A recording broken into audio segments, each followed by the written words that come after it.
नमस्कार दोस्तों, एक बार फिर से स्वागत है आप सभी का मेरे YouTube चैनल पर। आज इस वीडियो के माध्यम से मैं एक और बेहतरीन कहानी आप लोगों के लिए लेकर के आया हूं, जिसका शीर्षक है भगवान क्या करते हैं। जी हां, बात उस समय की है जब बादशाह अकबर और बीरबल दरबार के अंदर बैठे हुए हैं। आज बादशाह अकबर के दिमाग में एक बात आई, क्यों ना ऐसा कठिन प्रश्न मैं बीरबल से पूछूं जिससे कि वो फंस जाए। तब बादशाह अकबर बीरबल से सवाल करते हैं कि बीरबल, मुझे मेरे प्रश्न का प्रमाण सहित जवाब चाहिए।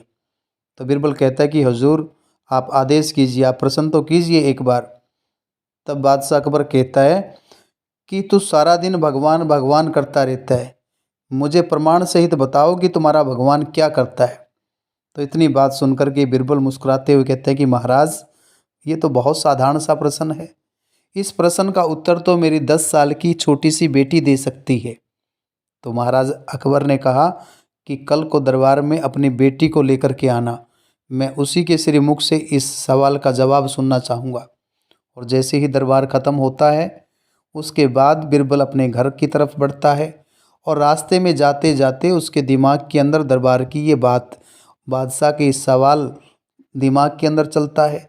और उसको चिंता होती है कि क्या 10 साल की उसकी बेटी बादशाह अकबर के सवाल का जवाब दे पाएगी, जिसके कारण उसके चेहरे के ऊपर थोड़ा तनाव पैदा हो जाता है। और चलते चलते जैसे ही वो अपने घर पहुंचता है और उसकी 10 साल की बेटी जब अपने पिता के चेहरे के ऊपर तनाव देखती है, तो वो उससे पूछ बैठती है कि पिताजी, क्या आज बादशाह अकबर ने आपसे कोई कठिन सवाल पूछा है जिससे कि आपके चेहरे के ऊपर तनाव है। तब बीरबल अपनी बेटी को दरबार के अंदर घटी सारी बातों की जानकारी देता है। और फिर पिता की बात सुन करके बेटी मुस्कुराते हुए कहती है कि क्या बादशाह अकबर ने बस इतने से सवाल के कारण आपको परेशानी में डाल रखा है। ये तो बिल्कुल साधारण सा सवाल है और मैं बादशाह अकबर को दरबार में सुबह उसके सवाल का जवाब दे दूंगी। लेकिन पिता को चिंता है कि 10 साल की बेटी बादशाह अकबर को इतने सारे दरबारियों के बीच में क्या जवाब दे पाएगी। तब बीरबल अपनी बेटी से कहता है कि बेटी, मुझे बताओ कि तू इस सवाल का क्या जवाब दोगी। तब बीरबल की बेटी कहती है कि पिताजी, मैं बीरबल की बेटी हूँ, मुझ पर विश्वास रखिए, मैं बादशाह अकबर को दरबार में ही इस सवाल का जवाब दूंगी। तो अगली सुबह जब होती है, बीरबल अपनी बेटी को लेकर के दरबार में पहुंचते हैं। बादशाह अकबर का दरबार सजा हुआ है। महाराज इतने ऊंचे सिंहासन के ऊपर बैठे हैं, सारे राज दरबारी अपने अपने आसन के ऊपर विराजमान है। दो व्यक्ति दरबार के अंदर खड़े हैं, बीरबल और उसकी 10 साल की बेटी। बादशाह अकबर बीरबल को आदेश देते हैं कि बीरबल, मैंने कल तुमसे एक प्रश्न किया था, मुझे प्रमाण सहित उसका उत्तर चाहिए। अपनी बेटी को बोलो कि मेरे उस प्रश्न का उत्तर दे। तब वो 10 साल की बेटी बादशाह अकबर के साथ आंखों से आंख मिला करके कहती है कि महाराज, जिस प्रकार से नदी का जल नीचे से ऊपर की तरफ कभी प्रभावित नहीं होता, ठीक उसी प्रकार से भगवान जैसे विषय के बारे में जानकारी लेने के लिए ज्ञान कभी नीचे से ऊपर की तरफ नहीं जा सकता।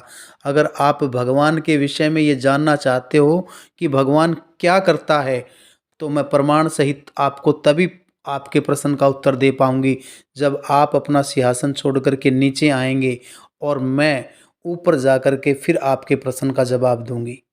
तो बादशाह अकबर कहते हैं कि इसमें क्या बड़ी बात है, लो मैंने अपना सिंहासन छोड़ दिया और मैं नीचे आ जाता हूँ। और इतना कह करके बादशाह अकबर अपना सिंहासन छोड़ करके नीचे आ जाते हैं और वो 10 साल की बेटी बादशाह अकबर के सिंहासन पर जा कर के बैठ जाती है।